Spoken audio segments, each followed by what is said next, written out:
हमर नाम शून्य है, अहाँ सबके पता है तखन कहलखिन भाईजी। तो दुनिया में सब कहे छे कि एक लड़का लड़की दोस्त नहीं हो सकते। मैं कहता हूँ हो सकते हैं, बस आप लड़कियों को लड़कियों की तरह ना देखकर एक इंसान की तरह देखिए। एक्चुअली मेरा परफॉर्मेंस थोड़ा लंबा चलने वाला, बोर हो तो बता देना, मैं उठ के चला जाऊंगा, ठीक है। मैंने वो लाइन इसलिए कही क्योंकि ये जो पोइट्री, ये जो किताब है, मुझे मेरी जो अगली परफॉर्मेंस है वो मेरी एक फीमेल फ्रेंड से ही इंस्पायर्ड है, और ये जो डायरी है उसी ने मुझे गिफ्ट की थी। तो मैंने ये सोचा जो पहला कॉट होगा मैं उसी के नाम लिखूंगा, तो इसीलिए ये जो था ये उसी के लिए है। वो अभी मेरे से यहाँ से बहुत ज़्यादा दूर है तो वो आ नहीं पाई, अगर आती तो ज़्यादा बेहतर रहता, लेकिन आ नहीं पाए तो कोई बात नहीं। कविता है नारी बेचारी रह जाती है। एक्चुअली जब वो अपनी लाइफ की प्रॉब्लम मेरे साथ शेयर करते हैं या मैं अपनी प्रॉब्लम शेयर करता हूँ, तब हम दोनों एक दूसरे को बेटर समझ पाते हैं। और एक समाज में सबसे ज़्यादा ज़रूरी यही है कि मेल और फीमेल्स एक दूसरे को समझे, ना कि एक दूसरे से कॉम्पिटिट करे कि लड़का बेस्ट या लड़की बेस्ट, ठीक है। तो मेरी जो कविता थी वो ये थी कि नारी बेचारी रह जाती है। हमारे जीवन में बहुत से अभिनय निभाती है, हमारे जीवन में बहुत से अभिनय निभाती है।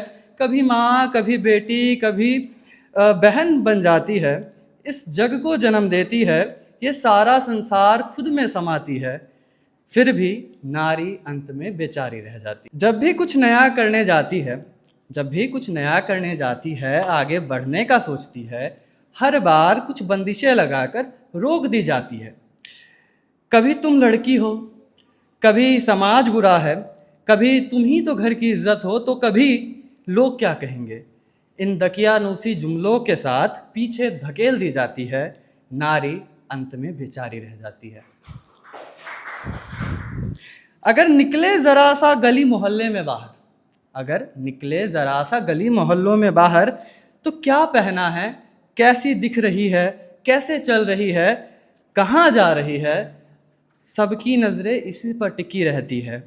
माँ बाप से ज़्यादा फिक्र बेटी की तो मोहल्ले के लोगों को रहती है। अभी 18 की ठीक से हुई भी नहीं, अभी 18 की ठीक से हुई भी नहीं, और घर पर रिश्ते आने लगे हैं। माँ बाप क्या करे बेचारे, वो भी तो इस समाज में रहते हैं। ज़रा सी छूट दे दो अगर, ज़रा सी छूट दे दो अगर, तो बेटी को सर पर चढ़ा रखा है, ये ताना मार मार के जीना हराम कर देते हैं। घर शाम होने से पहले चले आना, अकेले कहीं बाहर मत जाना, कहाँ हो, किसके साथ हो, फ़ोन करके ज़रूर बताना। हाँ, घर वालों को फिक्र रहती है, मैं ये मानता हूँ, घर वालों को फिक्र रहती है, मैं ये मानता हूँ, मगर अब इन बंदिशों, इन शर्तों के साथ उसे अपना जीवन मंजूर है। आज़ादी तो मिली मगर जंजीरों में जीना मंजूर है, ये दुनिया का कैसा दस्तूर है। ज़माना तो बहुत तरक्की कर रहा है, ज़माना तो बहुत तरक्की कर रहा है, मगर लड़कियां आज भी घर में कैद रहने को मजबूर है। देखो।